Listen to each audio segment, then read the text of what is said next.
So there you have it, another win from Manchester City, this time in the Manchester derby. They topped the table. Guys, thank you very much for joining us. Let's get straight into it then and speak about City and how Pep keeps doing this. We saw it last year, the intensity was high, they won the league. This year, he's managed to make them even better. How does he keep doing it? Well, it's recruitment over the summer, and also the competition for places. You know, the guys will tell you if you're getting pushed on with somebody else, you're in fear of losing your place, you're going to go to the next level, and that's been the case with Manchester City. You know, Pep has got this unbelievable talent of getting the best out of everybody he seems to work with, and he's doing it again at Manchester City. Stuart, we've seen players come in, recruitment at almost all the clubs, apart from Spurs, but it doesn't always go right, but Pep doesn't seem to put a foot wrong. The results are always helpful. When you bring new players through the door, even if their performances drop off a little bit, because the results are so good, people don't sort of dig too deep. But his recruitment's been fantastic. The hunger, as Chris said, the hunger that he's kept within the group's been fantastic. Competition for places is fantastic. And the one thing that worried me this summer, having walked the division last year, would they drop off a little bit this year? I think we found the answer. Is anybody going to challenge them, do you think? No, I think it'd be very, very difficult to top them. Liverpool seem in the best position to do that. Coming back to recruitment, how many would we say that Pep has got wrong? How many haven't worked? Mangala was probably one that never really looked like it was the right kind of fit. Whereas you look around a lot of other teams, and you would have to say that there are a number of players in other teams that aren't quite there, aren't quite right. He seems to have got that element, which is the toughest one out the lot. Recruitment is everything, even for a brilliant manager just like himself. If you don't get that part of it right, you can find yourself in trouble. Results can go the wrong way. But no, I can't see... I can see Liverpool running them close, but I think when it comes to it, I think they will have a bit too much. In terms of the recruitment, though, it's not just Pep. You know, the guys behind the scenes as well. Yeah, no, absolutely, Chris. I think there's a lot of credit that needs to go to the guys that work really, really hard and the scouting team behind the scenes. Well, the manager usually gets it, whether it's good or bad recruitment. But you're right. There's a whole team that are looking into this, and City seem to do it just right. Well, I think the last time I spoke to somebody that was connected with Manchester City, they seem to know everything that everybody does. You know, where they go for meals, what time they're eating before they go and sign them, everything. They know.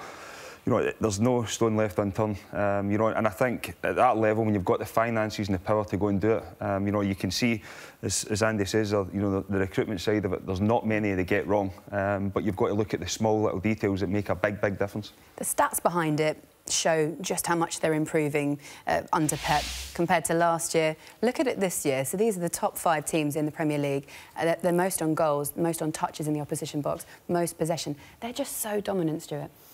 They've got a defined style of play that he's put in. I think the first season he was there was 1 or 2 question marks about, can he deliver the style of football that he's delivered at Barcelona. It took him a year, I think, to understand the league, work the league out, definitely. Get his feet under the table, if you like. And since then, they've gone from strength to strength, the style of play. They recruit for the style of play. The goalkeeping recruitment has been fantastic, I mean, I watched him on Sunday, and my goodness me, his range of passing for a goalkeeper, he was curling the ball round attackers that were going to shut him down. It was sensational, sensational. It's inspired the rest of the league, hasn't it? Everybody wants to start playing like that, but they can't all do it. Andy doesn't think anyone will catch them. What do you think, Chris? I think maybe in a one-off game, Liverpool, or anybody can beat anybody in a one-off game, but, over the course and distance of a 38-game league, there's no chance anybody's going to... because, as I said there, with the strength and depth they've got, if somebody's out the team, they're coming, they're maybe pushing to get their place back, they're pushing the guy who's in the team even further. The levels are just getting higher and higher and higher, and for me, they will win the league comfortable again. Do you know, one thing, Laura, I watched Wolves play against them this year. Wolves played their own game. Wolves are a really good technical football team. They played their own game against City and did really well against them. Didn't have all the possession, of course not, but they played their game. Everybody I see plays City. It must be like, I mean, Stu, you was no doubt doing this with West Ham. Monday morning, right, we've got City at the weekend. What are we going to do? How are we going about it? How are we going to stop them? How are we going to deny them? How are we going to prevent them? It's kind of all that mentality, I think, when you try and match up against City. And even United, Jose's United do that. How can we nullify them? Whereas when I watched Wolves, they went out and did what they did. They went out and played the way that they feel it best suits them. Liverpool City this season, City were cautious, afraid of getting hurt like they did last season against Liverpool. And you could see it in their game. They were a little bit more reserved because Liverpool frightened them a bit. Not enough teams are prepared to take on City and believe in their own talent enough. Well, Stuart, Andy just alluded to it. You were in the Premier League last year with West Ham. How did you prepare for a game against Manchester City? Not as well as we probably should have done, hence the result. Well, we went away, one of our earlier games, actually, and I've got to say, Moyes'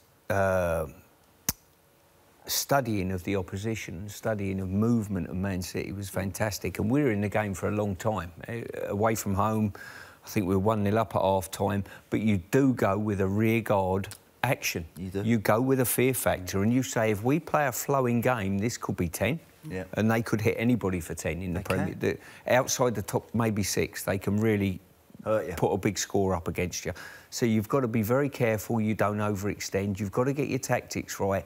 And when you do get an opportunity on the road or at home, you've got to score it against them, because you know if you don't, you're going to be in trouble. Yeah. We had 2 tightish games against them. Our worst game was probably at the London Stadium, where they just... You feel as though you've got to get on the front foot because you're at home, and all of a sudden the gaps just open up and they rip you apart. They're very Stuart good. said there as well with the goalkeeper. If you go and press them high up the pitch, he can go in behind. I mean, was it? What did you say? Huddersfield. Huddersfield, the game you get an assist. Yeah. If you go and lock onto them, they can play it. Yeah. If you sit in, they've got players. Bernardo Silva, David Silva, who I think's excellent. One of the best we've seen. Especially the last 10, 15 years anyway. They've got players that can unlock you as well. And the one thing that they've got is a guy at the top of the pitch who's going to score goals on a weekly basis, in Sergio Aguero. Do you know when you're sat in a team meeting on a Thursday morning and you're showing clips of Manchester City and you think, can we actually show the team all these clips, or will it just blow their mind? Does it become demoralising? And we had the clip of the goalkeeper. He was pressed and all of a sudden, even from a goal kick, he's hit the ball 80 yards and put someone in on goal because everyone's squeezed. I mean, you think, wow, he's... Every dimension they've got you at. It's almost, Yeah. No, they're not just frightened. Teams are petrified of going out against City. I think it's not fear. It's worse than that. And I think it detracts from their own game. I think there's got to be some change in the mentality to try and beat them.